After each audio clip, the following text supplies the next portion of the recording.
Rallies march on Government House surprises officials with a larger turnout and police in retreat. The crowd on Wednesday swelled in the late afternoon as the march gained momentum and security forces were consistently forced to retreat before what was a determined but essentially peaceful march. The protest has also resulted in worldwide press coverage where students spoke of a battle against conservatism.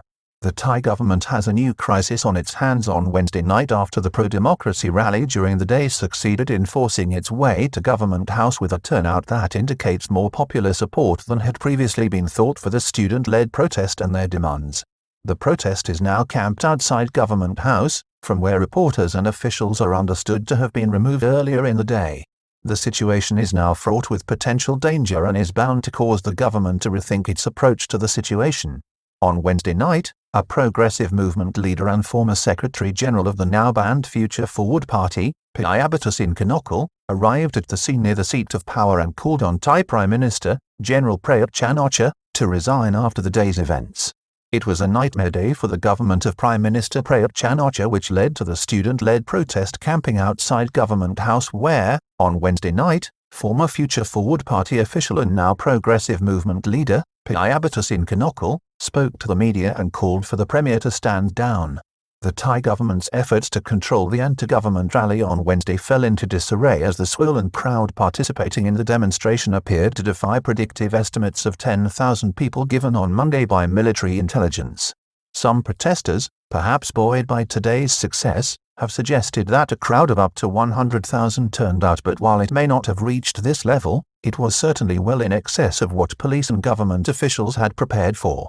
Vanguard protest put down yesterday by riot police. The protests may have been given some impetus by the confrontation on Tuesday afternoon between riot police and a vanguard of protesters sent to Ratchatham Avenue out of fears of causing offence by protesting in sight of the royal motorcade of the Thai king. Democracy Monument retaken by the people commencing on Wednesday afternoon, the crowd swelled and after invading the Democracy Monument structure in the centre of Bangkok by removing planted shrubbery, the crowd, led by an improvised blue truck, with its leaders on the back, set off for Government House nearby. The occupation of the shrine to Thai democracy by protesters waving red flags was symbolically important to the rally's leadership and appeared to spur the confidence of the crowd.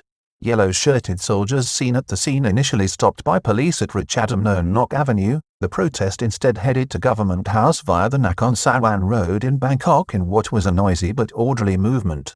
Opposite Democracy Monument on Wednesday were yellow-clad men who were termed royalists. To many observers, they appeared to be military personnel as they sported identical boots, trousers and haircuts while wearing yellow shirts. One man had a walkie-talkie communications device.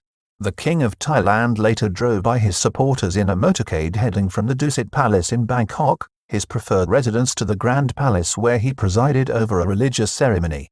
Buses used to try and thwart the march on Nakhon Sawan Road, but the march moved on after talks on Nakhon Sawan Road. The march was met by 4 passenger buses blocking the route. Initially, frustrated and chanting protesters began to grapple with the vehicles until they were warned off by their leaders to show restraint. Key protest leaders, during the day, included Arnon Nampa and Parit Chuarak, also known as the Penguin. In highly charged speeches, the protest leaders called on Thai people to fly flags and wear ribbons in support of the democracy movement nationwide. New police cordon on Phitsanulok Road also quickly fell back as the huge crowd marched on. The leadership of the march then negotiated with police following the standoff, and the march proceeded again to Phitsanulok Road where police had devised a new cordon. However, the surging crowd, which had been growing throughout the afternoon, soon became impossible to hold back and police retreated. Protest in the name of Karna Ratsadorn or People's Party flew a red flag with a symbol at the center. The protest on Wednesday represented an amalgamation of students from Thammasat University led by the Penguin or Mr. Parrot and the Free People movement led by Mr. Nampa. Today, the protesters flew a red flag with a gold symbol at the center. This was seen on the blue lorry with loudspeakers transporting the leadership. The gold symbol appeared to be quite similar to the plaque left by the student leadership at its latest protest on the 19th of September and 20th, which was subsequently removed by persons unknown. Today's protest leadership has styled itself as the People's Party or Karna Ratsadorn, which was the name of the group which led the 1932 peaceful revolution in Thailand, which abolished absolute rule in what was then the Kingdom of Siam and established Thailand as a constitutional monarchy. Repeated calls for the removal of Prime Minister Prayut Chan-o-cha from office resonated everywhere. The student leadership is calling for the removal of the government of Prime Minister Prayut Chan-o-cha and a new constitution to replace the 2017 one, as well as an end to harassment of political activists. More controversially, it insists on calling for reform of the Thai monarchy to constrain it within constitutional provisions. The last few months have seen an unprecedented situation where the country's highest institution has been drawn into politics, which is something deeply disturbing for many Thais and unfortunate for the country. We are opening a timeline and live reporting session on the protests, accompanied by news reports, bulletins and videos which will be updated as the protest activity progresses. It is now reported that the protesters are settled in on Phitsanulok Road outside government buildings for the next 3 to 5 days in order to secure their goals, including the fall of the government. Today's outcome appears to dash claims that the student movement lacks public support. Today's outcome takes the protest movement a step further and has defied predictions that today would see it fizzle out or suppressed due to lack of public support. This was the line taken by pro-government MPs in Parliament following the peaceful outcome to the 19th of September protest.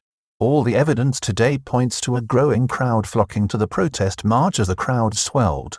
It certainly appears that the government of Prime Minister Prayut Chan-o-cha has suffered a blow which has just added to the sense of crisis in the country already confronted by the virus emergency and severe, COVID-driven, economic challenges.